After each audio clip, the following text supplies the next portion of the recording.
वेदांत, तुला आम्ही सगळीकडे शोध शोध शोधतोय आणि तू इथे लपून बसलायस? लाज नाही वाटत? काय विचारते मी? घर सोडून गेलास, फोन उचलत नाहीयेस, मग इथे का लपतोयस आता?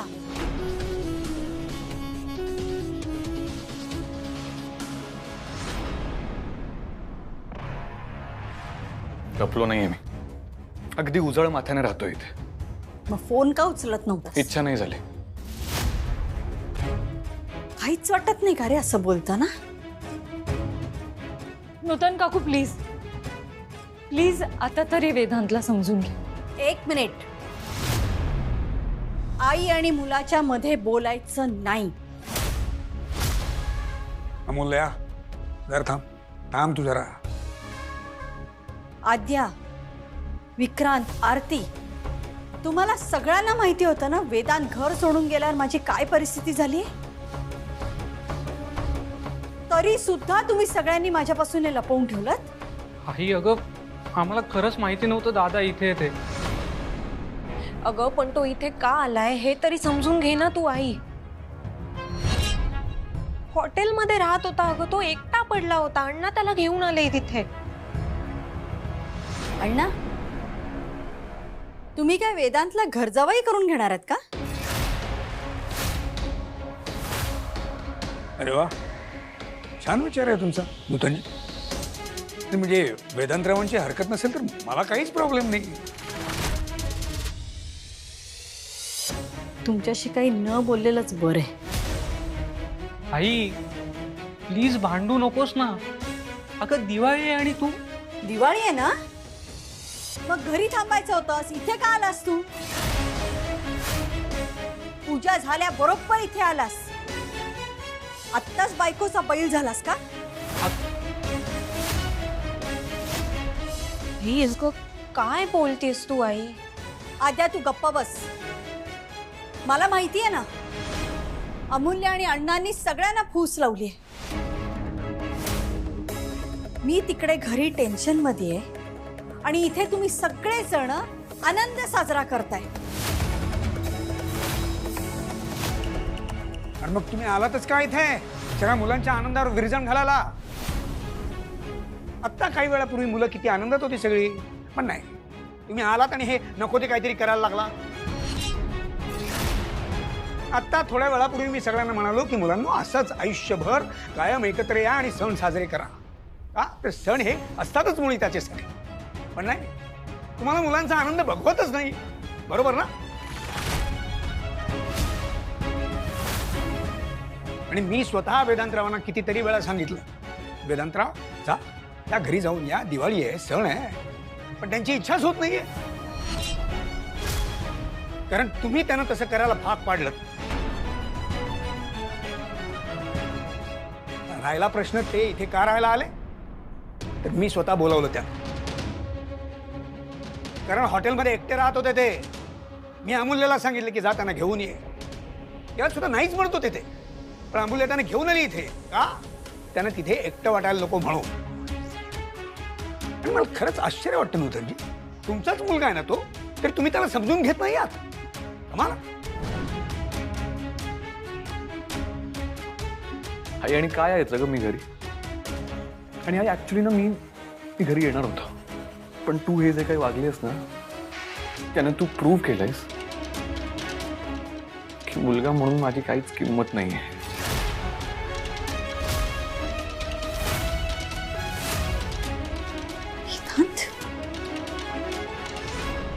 आणि आई, नकोय मला तुझं काही.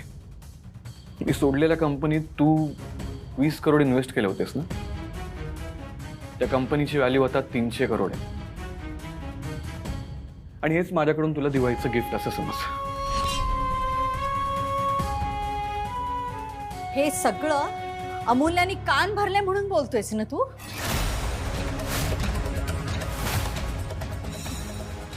लग्नाआधी ही परिस्थिती आहे, लग्नानंतर काय करशील देव जाणे.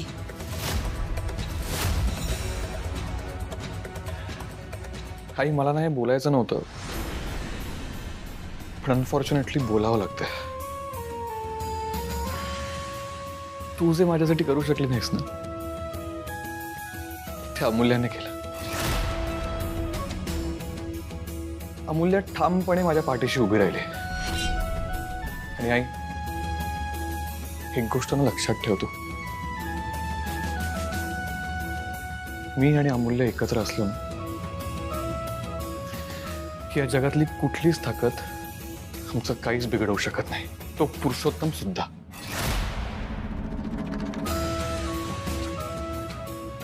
आणि आई, तू ना प्लीज जात आहे. इथून माझी दिवाळी खराब केली आहेस तेवढं पुरे.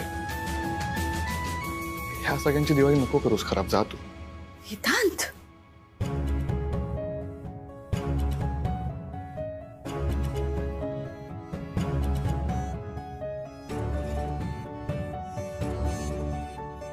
मला खरं तर मध्ये बोलायचं नव्हतं काकू, पण तुम्ही मला भाग पाडलत बोलायला. तुम्ही आत्ता इथे आलात तेव्हा मला असं वाटलं की तुम्ही वेदांजवळ जाल आणि त्याला शांतपणे म्हणाल की जाऊ दे, झालं गेलं सगळं विसरून जा आणि चल आपण आपल्या घरी जाऊ, आपल्या घरी दिवाळी साजरी करू. नाही, आत्ता सुद्धा तुम्हाला भांडायचंच आहे. वेदांतला सुखरूप बघून आनंदी होण्याऐवजी तो इथे आमच्या घरी आहे हे बघून तुम्ही त्याला वाटेल ते बोलताय. ह्यामुळे काय ना काकू, त्याची घरी येण्याची जी काही शक्यता होती ती सुद्धा संपवलीत तुम्ही.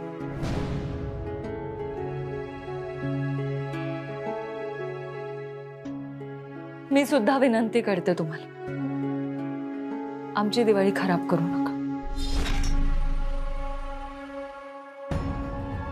ठीक आहे, माझी पण वेळ येईल. मग मी बघते कोणाचं काय करायचं ते.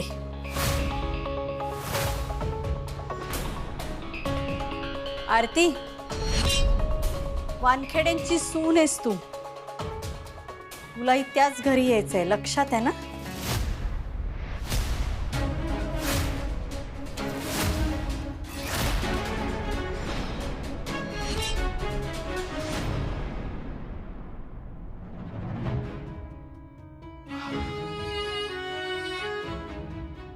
अण्णा, सॉरी, म्हणजे माझ्यामुळे हे सगळं घडलं. हो, मला माहित असतं ना आई इथे येणार आहे तर मी इथे थांबलोच नसतो.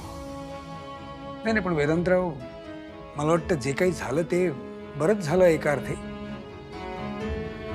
म्हणजे त्यांना तुम्ही सुखरूप आहात हे कळलं.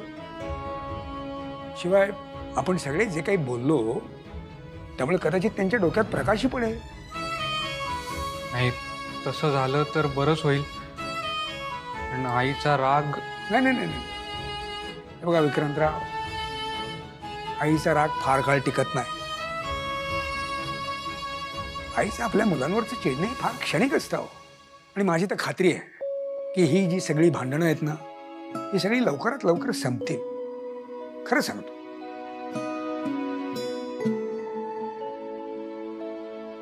वेदांतराव, थोडंसं स्पष्टच बोलतो. म्हणजे तुमचं हे असं अचानक घर सोडणं मलाही पटलं नव्हतं खरं तर. हा, म्हणजे थोडं समजून सामोपचाराने मार्ग सापडला असता, निघाला असता एखादा मार्ग. पण त्यांनी टोक गाठलं म्हणून तुम्ही सुद्धा टोक गाठलं. अर्थात तुमच्या जागी मी असतो तर मी सुद्धा हेच केलं असतं. पण मला आत्ता वाटतंय की हे फार ताणण्यात अर्थ नाही. तुम्ही सुद्धा तुमची आई आणखीन दुखावली जाणार नाही याचा विचार करा. काय पटतंय ना? प्लीज. आणि हे काय, तुमचे सगळ्यांचे चेहरे असे का झाले? अरे दिवाळी साजरी करण्यासाठी एकत्र आलोत ना आपण. मग असे चेहरे करून दिवाळी साजरी करणार आहात का? चेहरे पाडू? हे बघा, तुम्ही जर असेच जर शांत राहणार असाल, दंगा करणार नसाल तर मी माझ्या खोलीत जातो आणि माझं नाही अण्णा, प्लीज. अरे मग हसा खेळा छान गप्पा मारा ना. काय चाललंय तुमचं? आणि काय ग अमूल्या, अगं तू सगळ्यांना छान वाटावं, सगळ्यांनी हसावं म्हणून नेहमी प्रयत्न करतेस आणि तूच आता चेहरा पाडून बसलीस. काय चाललंय तुझं? सॉरी अण्णा. चला चला चला सगळ्यांनी जेवून घेऊया आपण. छान जेवता जेवता मस्त गप्पा मारूया. या चला चला या या.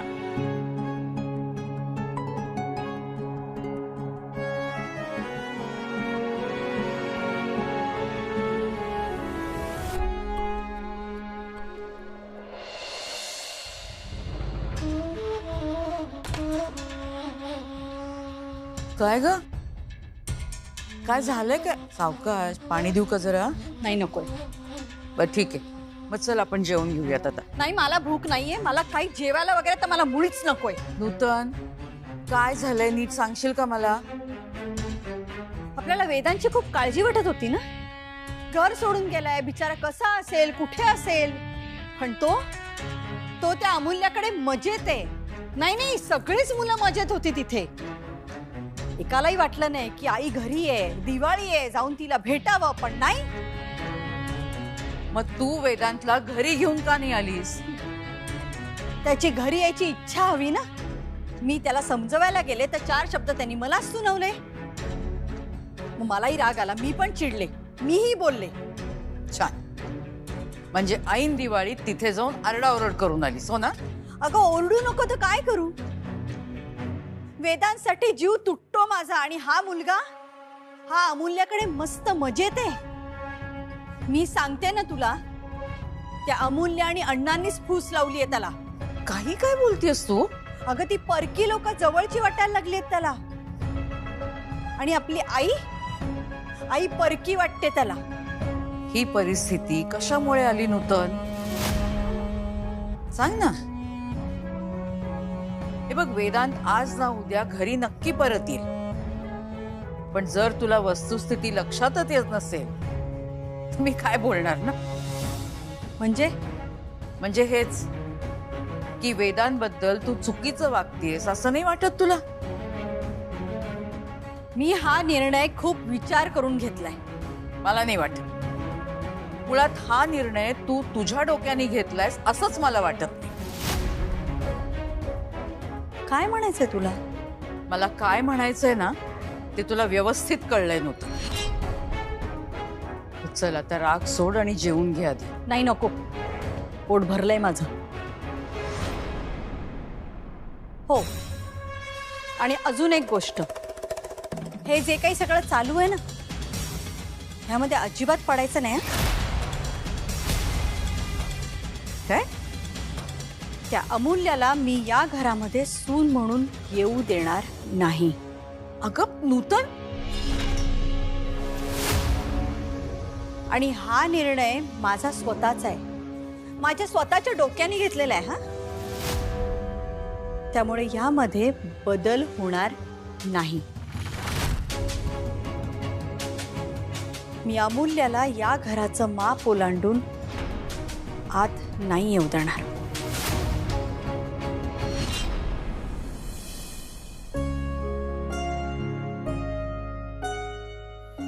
मूल्य, आईचं बोलणं तू जास्त मनाला लावून घेऊ नकोस.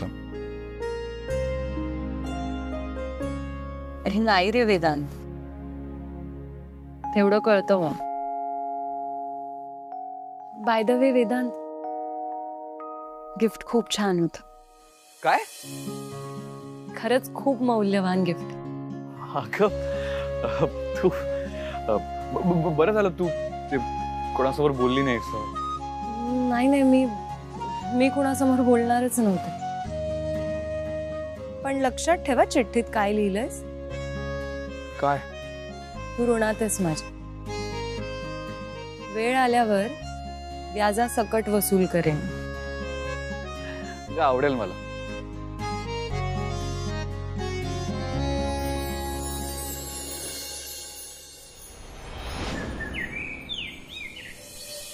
Good morning. Good morning. अचानक कशी काय आलीस? असंच सहज आले. ये बस बस. काय ग, कशी आहेस? मी मस्त म्हणजे तुम्ही कशा आहात? चाललंय. ऍक्च्युली मला वाटलं होतं की सार्थक दादा इथे आला असेल म्हणून मी आले. नाही म्हटलं दादा इथे आला असेल तर भाऊबीज पण इथेच होऊन जाईल. कसलं काय? त्या अमूल्याने सगळ्यांना फूस लावली. सॉरी म्हणजे? सगळे अमूल्याकडे गेलेत. ओके.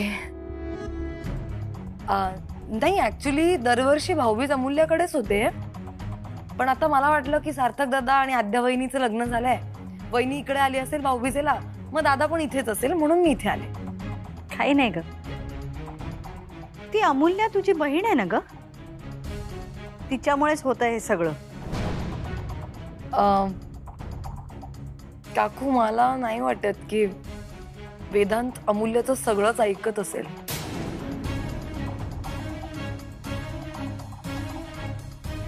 तू तुझ्या बहिणीला अजून ओळखलं नाहीयेस. तिच्यामुळे वेदांचं खूप नुकसान होतंय. Are you serious?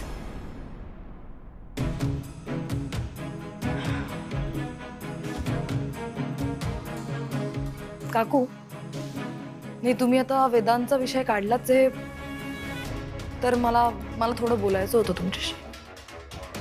बोल ना. काकू तुम्ही वेदांच्या कंपनीत नवीन CEO अपॉइंट केलायत आणि त्यामुळे वेदांनी रिझाईन केलंय.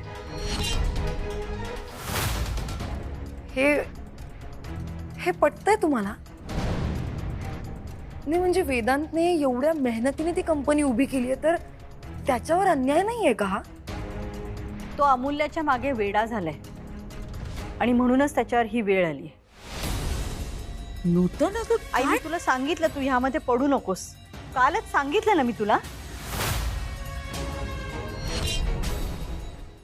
बाई तुला जे कळलंय ना ते आई असून सुद्धा हिला कळलेलं नाहीये.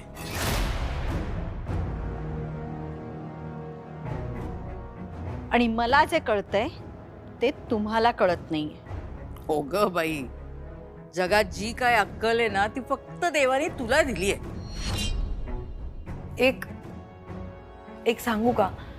आत्ता मला कळतंय की वेदांत किती सॉर्टेड होता. प्रेमात न पडणं, फक्त आणि फक्त कामावर फोकस करणं. He was correct. आणि आता तोच वेदांत अमूल्याच्या प्रेमात वेडा झालाय. आणि म्हणूनच मला नवीन CEO आणण्याचा निर्णय घ्यावा लागला. अगं आणि हा निर्णय मी वेदांतला मदत होईल म्हणूनच घेतला होता ना. फॉर एक्झाम्पल आता मी आणि विक्रांत आम्ही एवढी मेहनत घेतोय आमच्या कंपनीसाठी, आणि उद्या माझ्या पप्पांनी कोणीतरी दुसरंच माझ्या डोक्यावर येऊन बसवलं तर मला चालणार आहे का? नाही ना. मला त्या गोष्टीचं वाईटच वाटणार. वेदांच्या बाबतीत पण सेम झालंय. आपलं स्वप्न हिरावून घेतल्यासारखं झालं ना हे. मग एनिवे आय होप सगळं लवकर नीट होईल. मी येते, मी अमूल्याच्याच घरी जाते. आणि तुम्हाला दोघींना happy Diwali. Enjoy. Happy Diwali. Happy Diwali. Bye bye.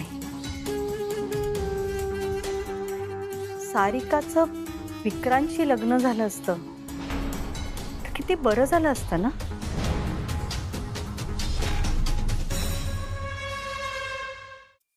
Vedanta, त्या अंगठीवालीला दिवाळीचं विश केलंस का रे तू?